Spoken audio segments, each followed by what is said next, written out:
What we need are good politicians who have courage to have their heart in the right place, and also that they put the money where their heart is and understand how basic access to water and sanitation is if you want to deliver on any other development priority.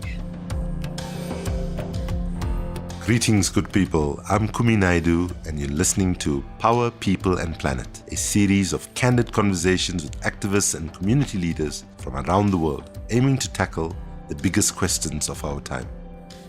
What's race and inequality got to do with climate change? Is our current economic and political system even capable of restoring nature or tackling inequality? And how do we start to rebuild trust, even a new social contract between citizens and people in power? Today, we are speaking with Catarina de Albuquerque, the Portuguese human rights activist and campaigner for clean water and sanitation. A lawyer by training, in 2008, Catarina became the UN's very first special rapporteur on the right to safe drinking water and sanitation, in which role she helped secure the UN's official recognition of the right to clean water. For her human rights work, she has been awarded the Portuguese Parliament Golden Medal and the Presidential Order of Merit. Today, Catarina's fight for water rights continues as the CEO of the Sanitation on Water for All. It's my great pleasure to welcome you, Catarina. Thank you so much for making time to speak to me today. It's a great pleasure to be here with you. Even an honor, I would say, to be here with you and have this opportunity to talk with you for the next hour. Thank you. Thank you so much, Catarina. Where are you today? Look, I've been, even though I'm supposed to work in New York in the position that you mentioned at SWA, I have been since COVID, since the lockdown started, I've been at home. I'm Portuguese and I'm in Lisbon. Okay, great. I'm also at home in South Africa in a very, very painful time for my country. My heart is broken in 1,000 pieces, to be honest with you, seeing what has happened. Where we've seen a combination of corruption, extreme hunger, criminality, all combined to give us a situation of real challenge of violence. Lives are lost, and right now there's no food in shops and so on in some parts of the country. But this is one of the reasons why this podcast is trying to go to the question of what is the expectation from government that citizens should have? What is the social contract? And that's what we are going to talk about today. But before we get there, I'd like to just start with your personal story. Have you always been an activist for water issues? It sounds like you started really early. No, not at all. Oh, okay. Not at all, Kumi.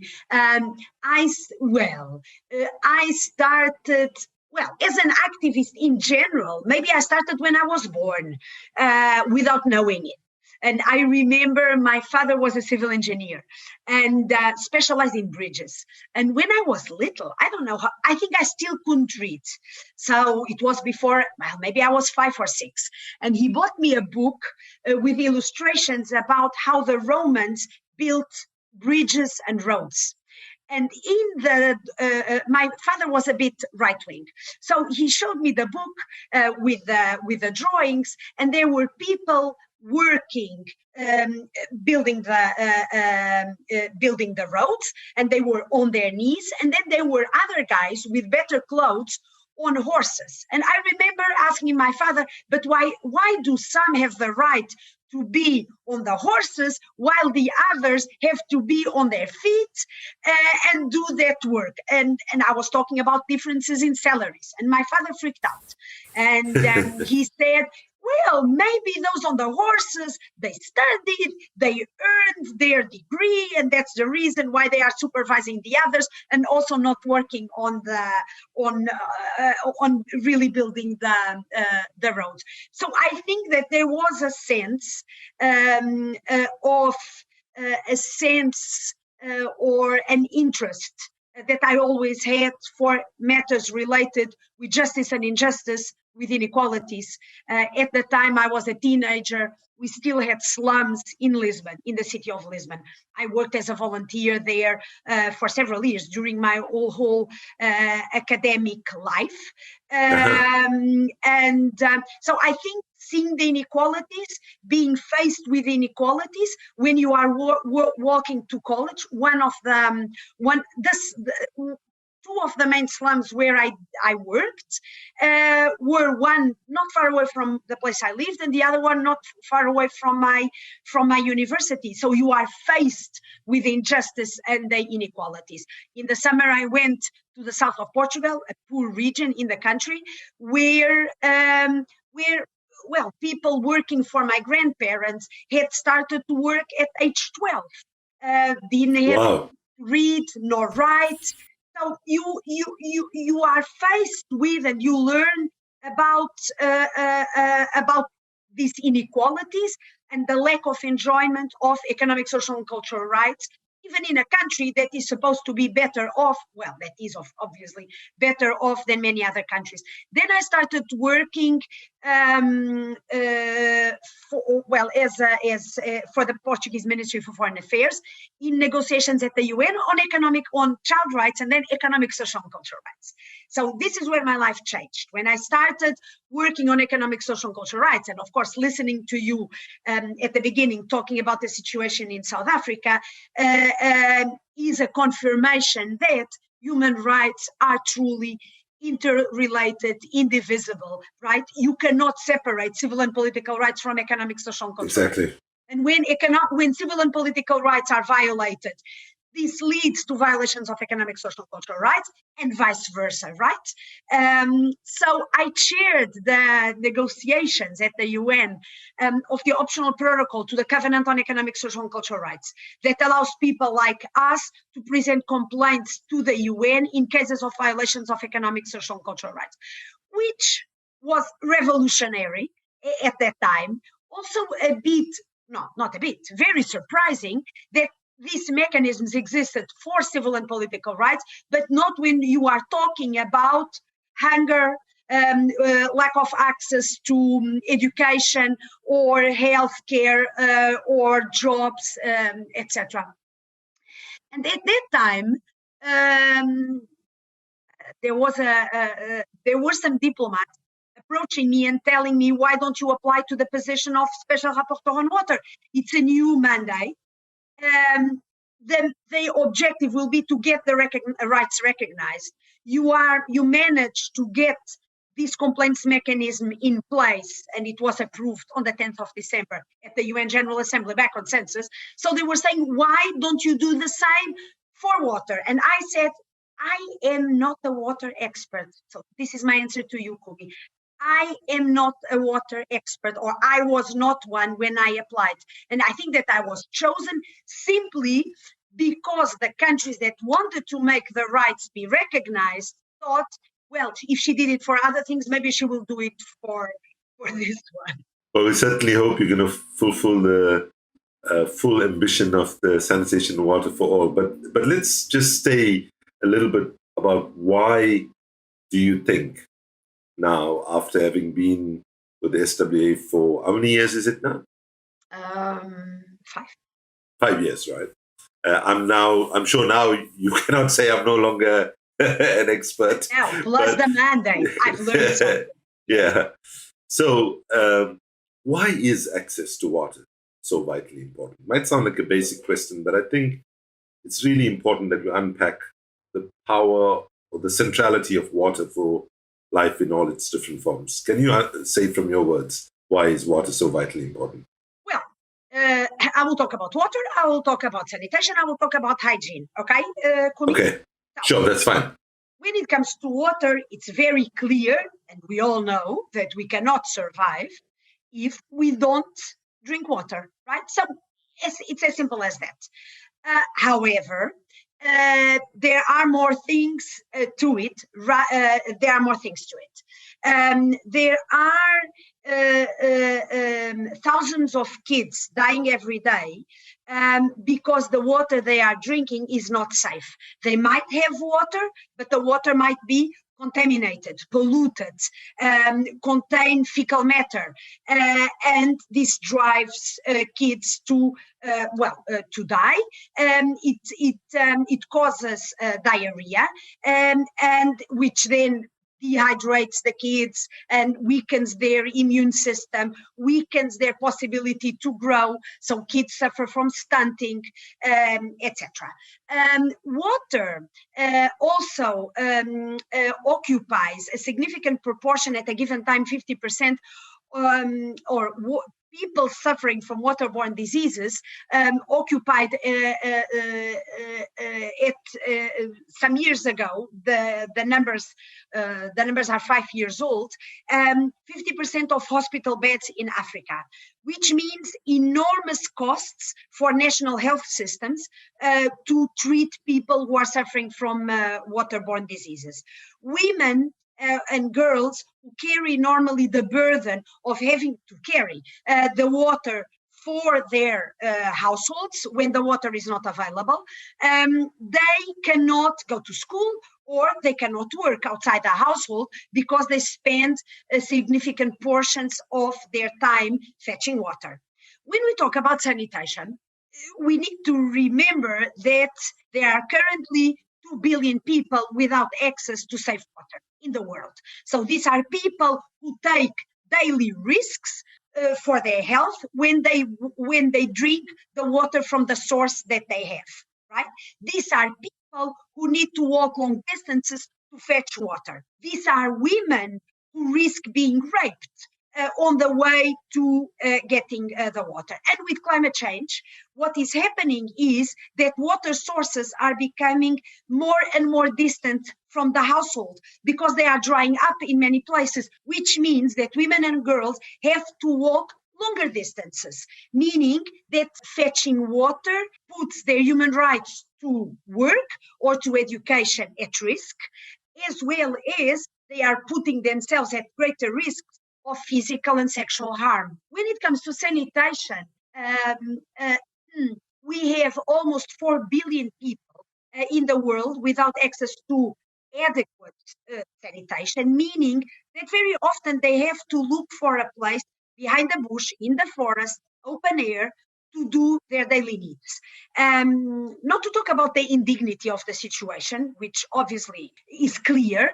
It also, and bringing again the topic of climate change, if you defecate in the open near your village, and if it starts raining, the rain with the feces will flood the village. And if there are any diseases, obviously the diseases will spread. And I'm talking about the village. It doesn't have to be the village. It can be the informal settlement somewhere, the community somewhere, right? So this is the issue, one of the issues about sanitation. And again, the same. Men have more. It's easier for men to urinate in the open. They leave the village, they hide behind a tree, they do it. For us, we need to expose ourselves much more in order to be able to defecate or urinate, which means that, we are exposing ourselves more, and very often women retain themselves during the whole day. And they only go out of the village at night in order for them not to be seen by men or boys and protect themselves from any physical and sexual harm. An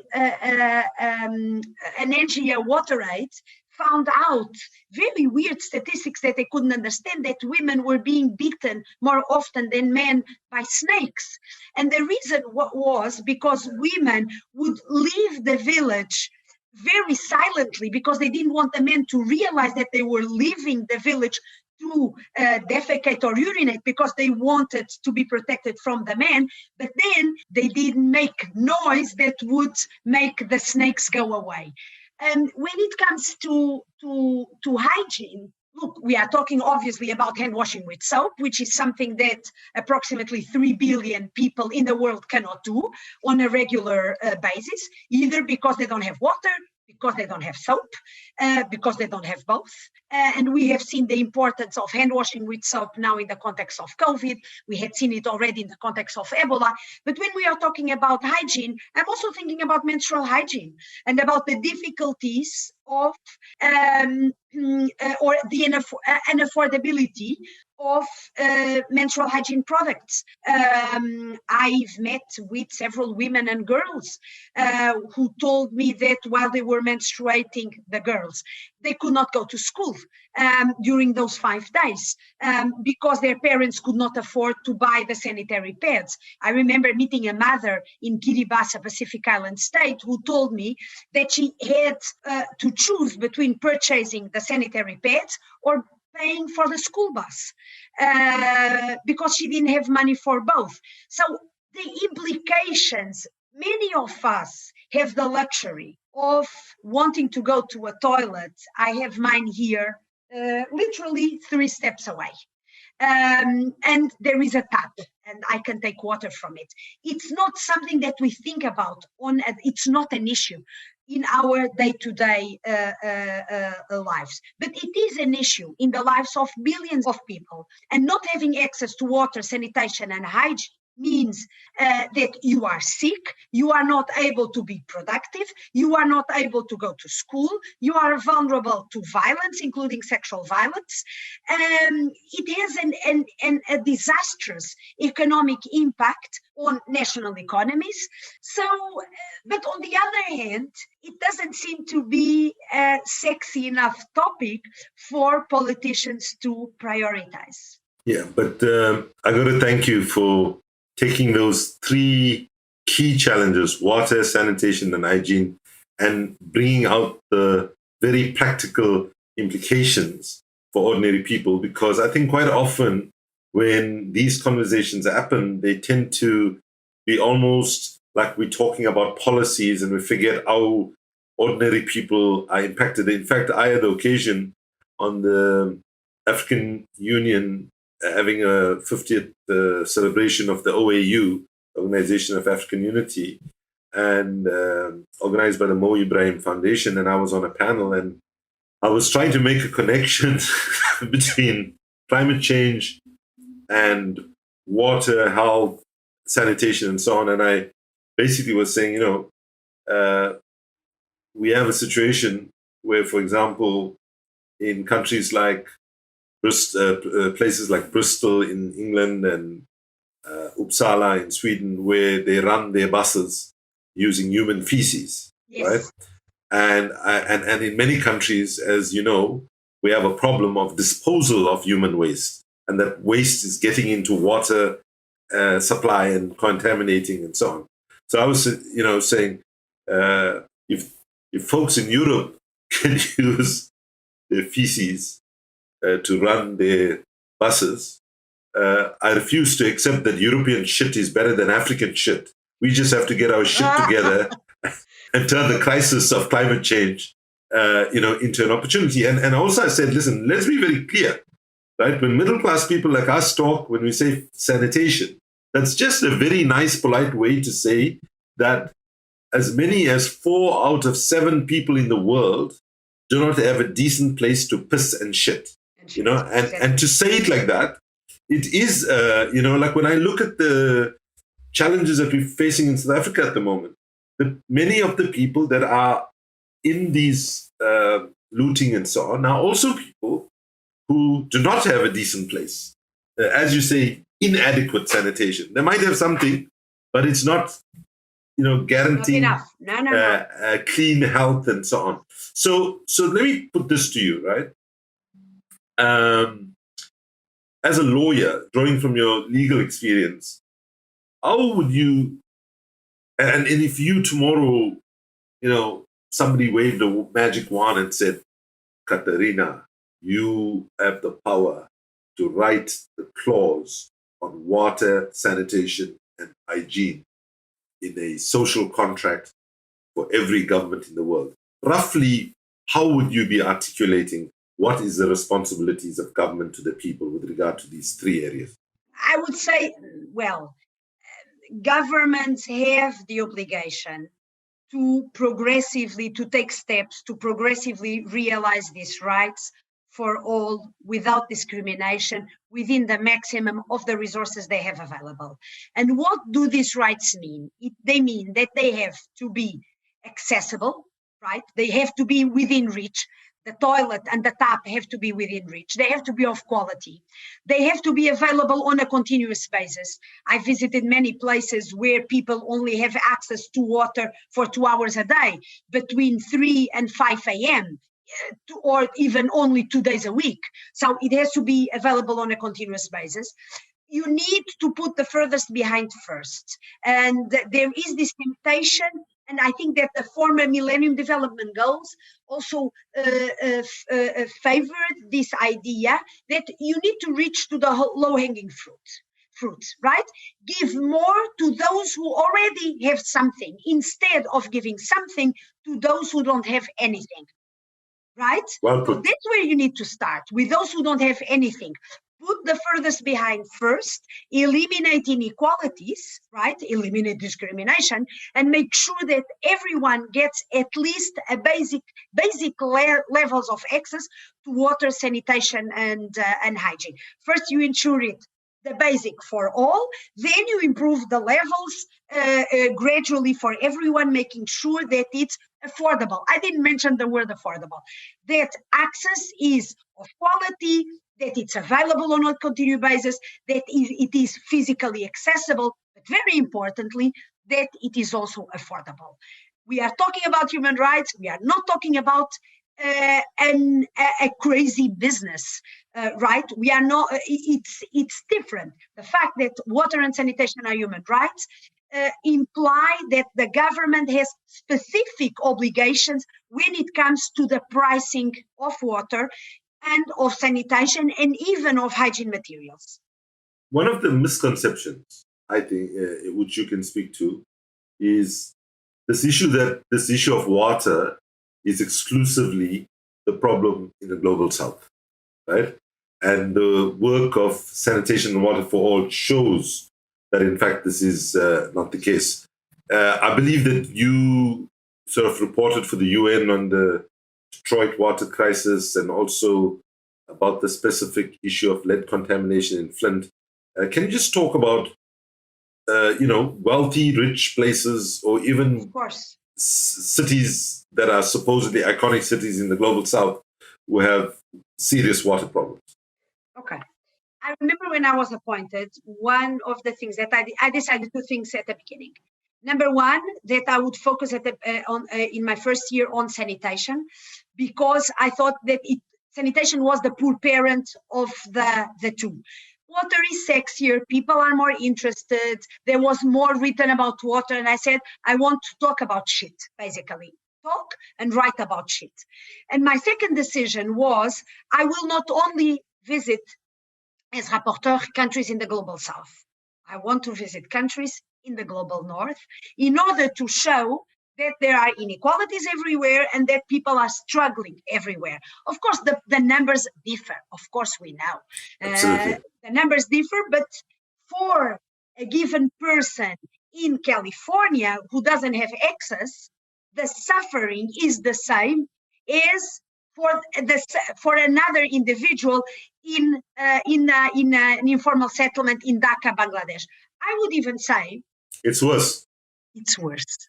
It's worse. I know if you take an issue like HIV/AIDS, right, and access to life-saving pharmaceutical drugs. Yes. Sometimes if you have that problem living in the north where there isn't generics and subsidized drugs, you could be in a worse off situation. And water, I think, could be the same. And also what I felt, I'd like to share with you the story of a man, an amazing man I met in California. And his name was Tim. I said he was because in the meanwhile, he died. And Tim belonged to a community of homeless people in the city of Sacramento. And they built what was called a tent city. So it was in the outskirts of Sacramento. There was a piece of land that was free. They bought small tents. They put the tents there, and that's where they were living. And then Tim told me that he decided to go to a supermarket and buy an additional tent with his money because if his mother was alive, he wouldn't like her to suffer the indignity of having to defecate and urinate in the open behind the tree or behind the bush. So he bought that tent. He bought a chair, made a hole in the chair, and put two garbage bags underneath so that the women could use it to urinate and defecate. And he said the men could only use it for defecation. For urination, he sent the men behind the trees. At the end of each day, Tim would collect the bags, would make a knot, would put the bags on his bike, and he would drive to the only open public restroom in the city, because it was part of the policy of the mayor to shut down public restrooms and to shut down public fountains as a way to get rid of the homeless.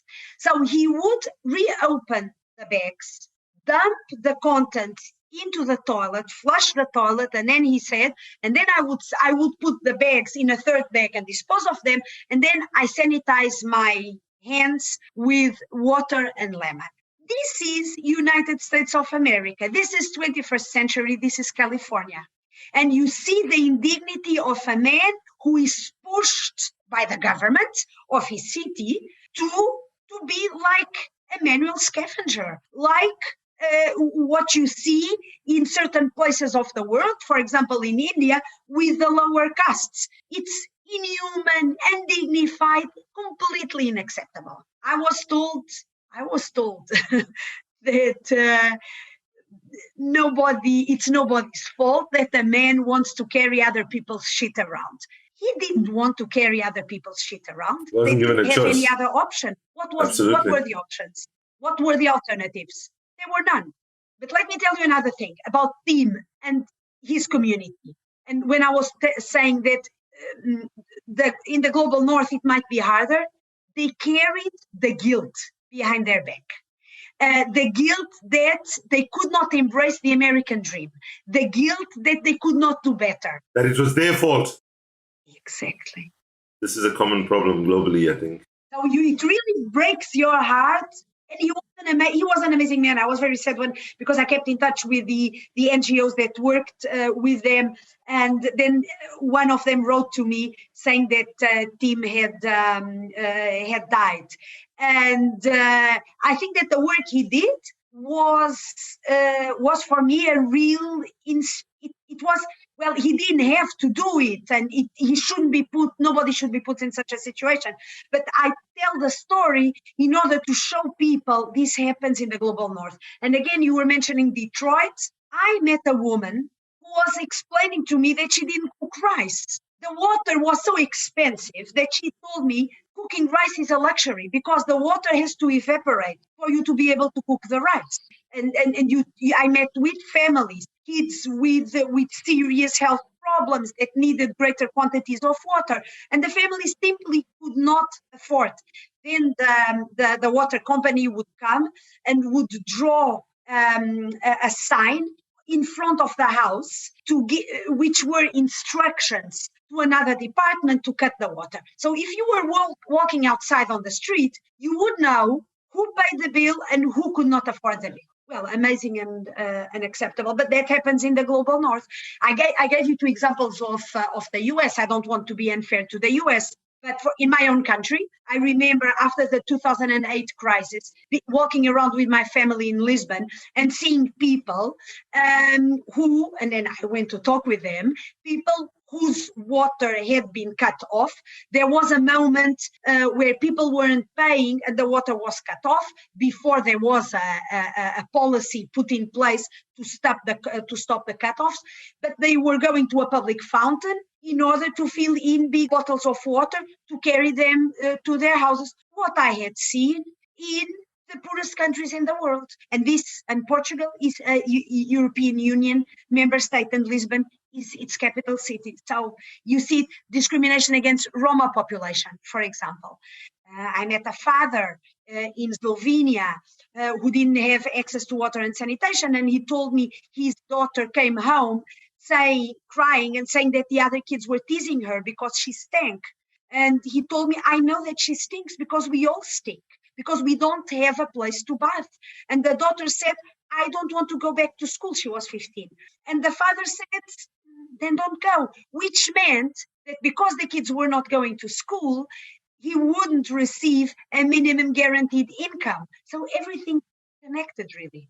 Yeah, and I think this issue of looking at water, sanitation, and hygiene together in a climate constrained world reminds us of the real power of intersectionality, because many of our governments actually don't even treat these three issues in an intersectional way, let alone how these three issues intersect with broader environmental issues, broader social issues, and so on. And I was reminded, as you were speaking, of the words of the Cree people from North America, the indigenous people of both Canada and the US. And unfortunately, they were divided by conquest and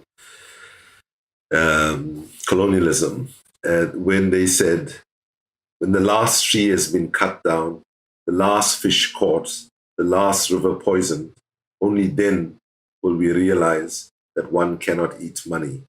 And I think that, many of us have been saying for more than 25 years now that, future wars will not be fought about oil, but will be fought about water. And that is happening right now. We see many conflicts in the world where water is actually a central part of it.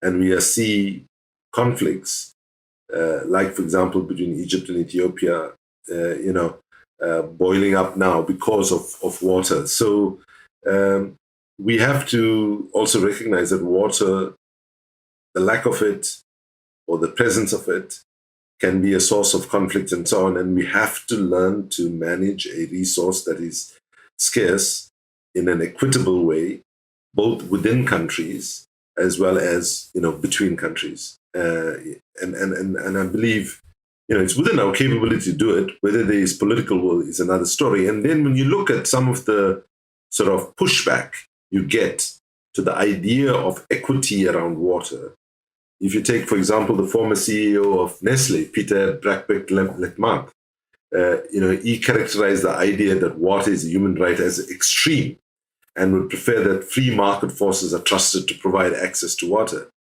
How would you respond to that? I think that the latter part... Apart from laughing. Apart from laughing, crying, I don't know what it's best. I would say that crying as well, the latter part of his statement is what I would call extreme, not the recognition of the right to water and sanitation. But it's interesting that you say that, because I remember at the time when the right was recognized, I remember reading an op-ed in The Economist where they made the case, that recognizing water as a human right would be a huge mistake, because it would lead to an increase in the consumption of water when we are talking about a scarce commodity, or a scarce good, a scarce resource. That's what I wanted to say. And obviously this is a fallacy. It's wrong. It's completely wrong. There is no human right to a swimming pool, and that's where there is no right to a golf course, and there is no right. These human rights don't exist. When we talk about realizing the human right, we are talking about very small quantities that represents, I would say, 7% of the global amount of fresh water that is consumed in the world. We are talking of water that you need, I need to drink, to cook, to wash ourselves, and to keep our homes clean. Full stop. It ends there. It's not. We are not talking about unlimited unlimited uses of water for luxury purposes. That's not what we are talking about. And no, I don't think that the free forces of the market are good enough. I think that regulation is indispensable. A strong, independent regulation of water and sanitation is indispensable. precisely because of what we were saying before. We need to put the furthest behind first. And sometimes it might not be good for business if we just take a business perspective to extend the pipes to a remote place. Yes, it is expensive. So if we just take a business perspective, well, then we would have to say, yes, there is a human right to water, except for people who live in remote areas, or except for people where provision is a bit more expensive. So now we need regulation, we need public policies that make sure that everyone gets access. And when I say everyone gets access, I'm not saying that the standards of access, the solutions have to be the same everywhere. I'm not talking about huge wastewater treatment plants in rural areas. No, there are other solutions that are even more environmentally friendly, right, on site, but good, ecological, that we can put in place. I think the issue of tariffs and the issue of quality of water are crucial for people to be able to enjoy these human rights, and hence public policies and regulation are indispensable.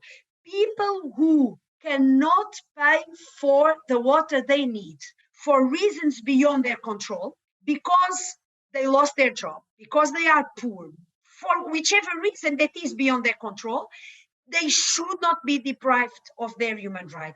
This is precisely the difference between a human right and just something that is nice to have, right? Absolutely. And you said it very clearly, because see, if market forces could have delivered a just solution and a fair solution, we would be not needing to talk about something else. The reality is that it has not happened. And in fact, the problem with this conversation, or the challenge in this conversation, is big a challenge as it is as we talk now. Day by day, it's getting worse because we are eroding our water resources as a result of climate change. And so we have to be thinking again about how we are getting much more sophisticated about harnessing, water harnessing, and so on. And you know, the reality is, I'm so glad that you said that human consumption actually, in the end, is not the biggest part of it. It's a lot of water goes for agriculture. Indirectly, that's for human beings in the end, and we don't know whether all that water is needed. And then also, like in South Africa, huge amounts of water goes into mining and other economic activity. So let me ask you a crazy thing, right? This is an idea I have, and whenever I say it to people, they say, "Oh, it's a good idea," but nobody takes it seriously. So we got two problems, right? One, sea level rise, which is going to wipe out communities, and it started doing that, as well as contaminating the soil, because once the salt water goes into soil, you can't do agriculture and all of that, right? And also, groundwater sources are contaminated, right? Exactly. So given all of that, given the technology that exists in the world today for desalination, you know, turning the water from the ocean into drinkable water, but even if not drinkable water on scale, but at least water for agriculture and for industry, why would we not start? Do you think it's such a crazy idea to say, well, let's get together at a global level, let's talk about mass scale solar powered desalination plants that can pull sizable amounts of water out of the ocean, right? And in a way start, and it's not as if what I'm saying is not done. It is done in countries in the Middle East and so on. And, yes. And in Australia, for example, in the desert, they are doing significant agricultural production using solar and pulling water from the sea, desalinating it, and using that for agriculture. And that product produce is sold in supermarkets, I understand, and it's considered to be very high. But is it a crazy idea to say, can we start pulling huge amounts of water out of the ocean, desalinate it, and find ways to get it to industry and to agriculture so that we hit two problems at the same time. Is that a crazy idea? I'm just a lawyer, right? Okay, so what do I think? I think that nowadays it's still very expensive to do it, right? It's still expensive to do it. And the countries that you mentioned, the Middle East, well, they do it for in the more touristy destinations around hotels and hotels, etc. Because the costs are indeed high, and it's only through what the hotel guests pay to stay there that it's possible then to pay for the costs of the desalinating the water. It's not a solution that, as it stands right now, and with the cost that we have right now, is scalable to solve the problems everywhere. Let me tell you a story. I was visiting a small island state in the Pacific that will be among the first ones that will drown or that will be covered through the sea level rise. And I saw a desalination plant that had been there for several years that wasn't used because the people, so they got a loan from a development bank to build the desalination plant. They built the desalination plant, and the people in the country didn't know how to keep it going. They didn't know how to maintain it. They didn't know how to repair it. There were no spare parts. The whole system of water provision, etc., wasn't there. So it was a white elephant. Just to say that it can be a good idea. Okay, I don't think that immediately now it will work because of the cost, but I think we cannot think of infrastructure, we cannot think of hardware without thinking of software. And let me give you another example, Kumi. What you see in many countries of the world is that basically it's the water of the rich that is being subsidized and not the water of the poor. The rich or the middle classes are connected to the official network, the prices are kept low. Those who live in informal settlements are not connected to the network because they are illegal, and I'm showing my fingers to put the inverted commas. They are illegal, so they need to purchase water from informal donors, right? If we made sure that the people who are connected to the network would get water from a desalination plant, the problem would be the same. Okay, we would be saving freshwater sources, I agree with you. But the wider policy issues, the wider discrimination against the poor wouldn't have changed. So we need to first change, not first, but okay, at least simultaneously, start changing the public policies, right, in order to make sure that whatever solutions that we find, including mass-scale desalination, is not only serving the middle and higher classes, continuing to leave behind those who have been most marginalized and neglected, right? So it has to get, the software has to go hand in hand with the hardware. Do we agree on that? Absolutely. And what I would say is that because we've dragged our feet on water access for all, on climate change, on sanitation, and so on, as some of us have been saying for decades, the longer we delay action on some of these issues, especially climate change, the more expensive it actually is going to get in the long term. So right now, I mean, the choice is, yes, I know it's going to be expensive, but the cost of not doing it is anarchy in the most negative sense, and is going to be conflict and so on. So, one of the things COVID taught us is that scales of money were found to support people which were never dreamt could be found, right, by governments, because they always said, oh, that will be too expensive to do, and so on. And now we're seeing that the failure to build strong health systems, to build, good environmental regulations and so on, we're paying the price of it. But if you look forward, Catarina, what do you think needs to change to guarantee the human right to water and sanitation to all? What fundamentally needs to change? Can I just go back? I will answer your question. Can I just go back to what we were talking about the cost? Just to tell you something, that a recent study showed that access to toilets with safe sanitation could yield up to $86 billion per year, because we would ensure greater productivity and reduced health costs.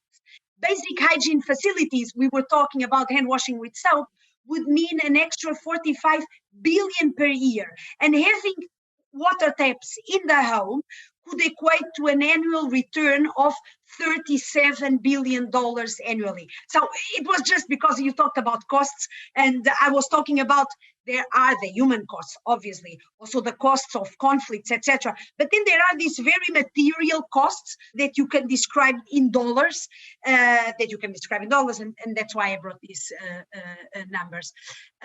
Look, Kumi, it's a straightforward solution, I think, and this is why I'm so happy, and we at SWA, we are so happy to have you as one of our global leaders on our Global Leadership Council.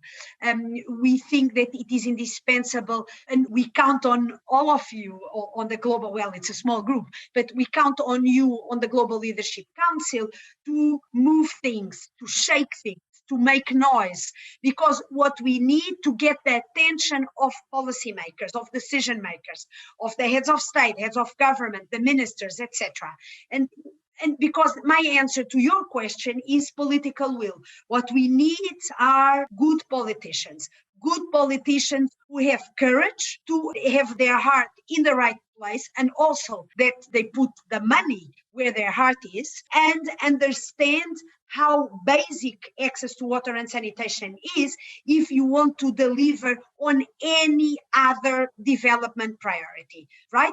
On empowerment of women and girls, on education, on health, you name them, on work, you name them, also climate, obviously. I think that the sector needs to do better in mitigating, of course, its greenhouse emissions, wastewater treatment plants, water providers, etc. There is a lot that the sector can do in terms of mitigation, and of course also in terms of adaptation. But I think what we need is political will. We need politicians who say, let's start with the basics.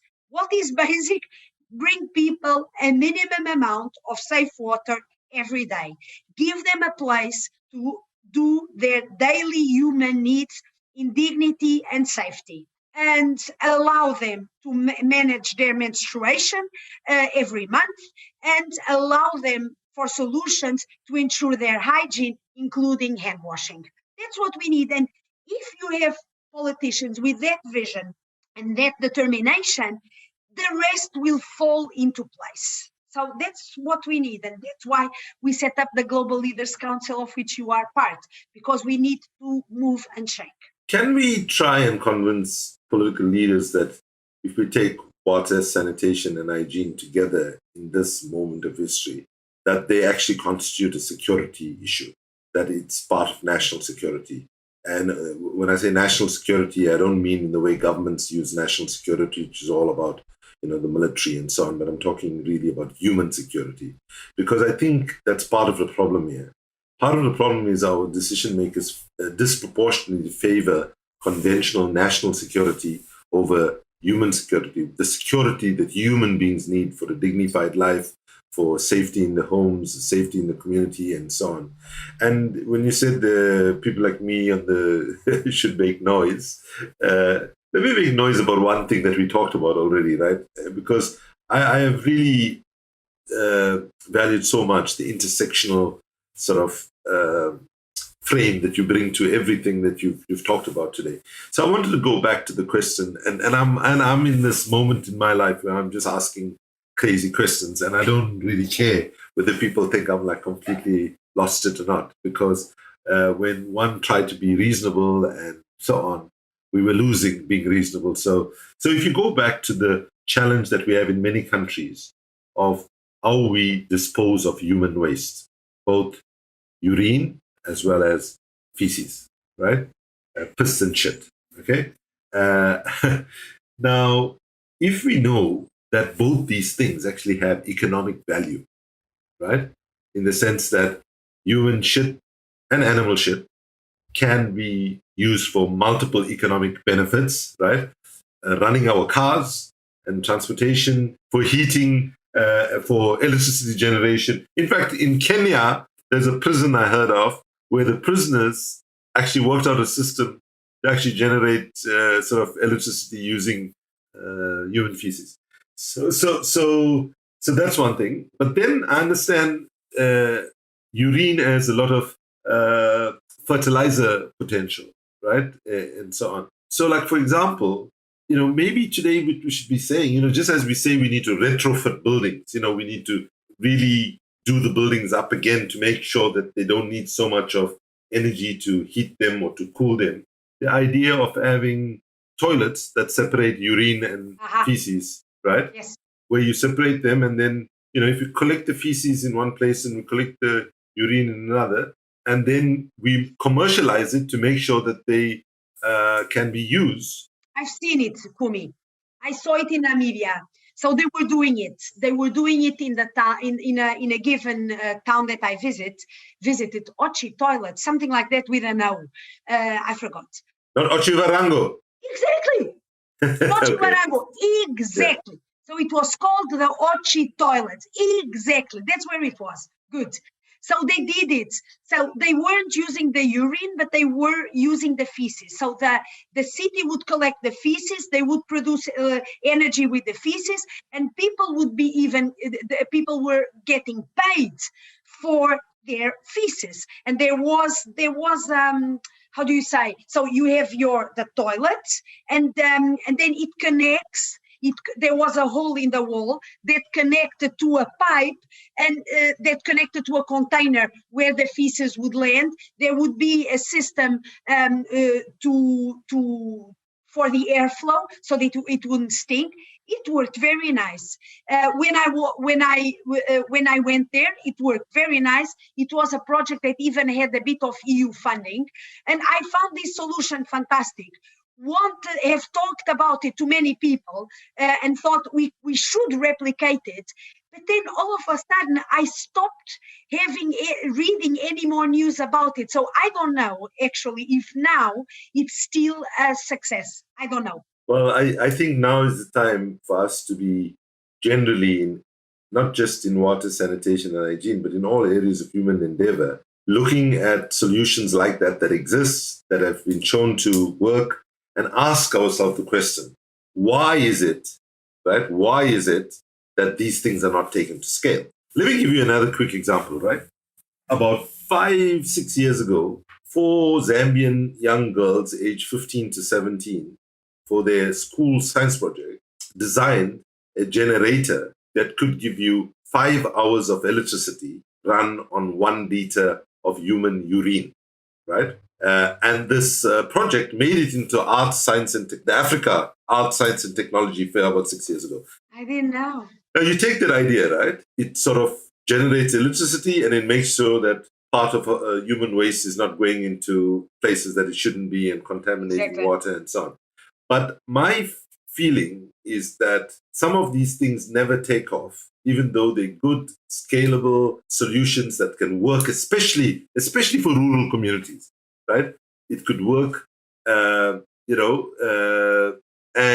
the reason I believe is that the scale of those kind of projects requires small-scale units. They're not big infrastructure. And the problem is our politics has been so hijacked by corruption that even if you take in energy, right? The reason we are so... I am with you. Yeah, the reason we're so... the reason we're so wedded to fossil fuels, I believe, when now it's clear that renewable energy is cheaper and so on, is the supply chain of corruption in big fossil fuel projects is so much juicier, bigger, larger, and so on, than the supply chain of corruption in renewable energy. I'm not saying that renewable energy is immune from it, but the scale of it is significantly smaller. Last question, Catarina, is to ask you at a personal level, right?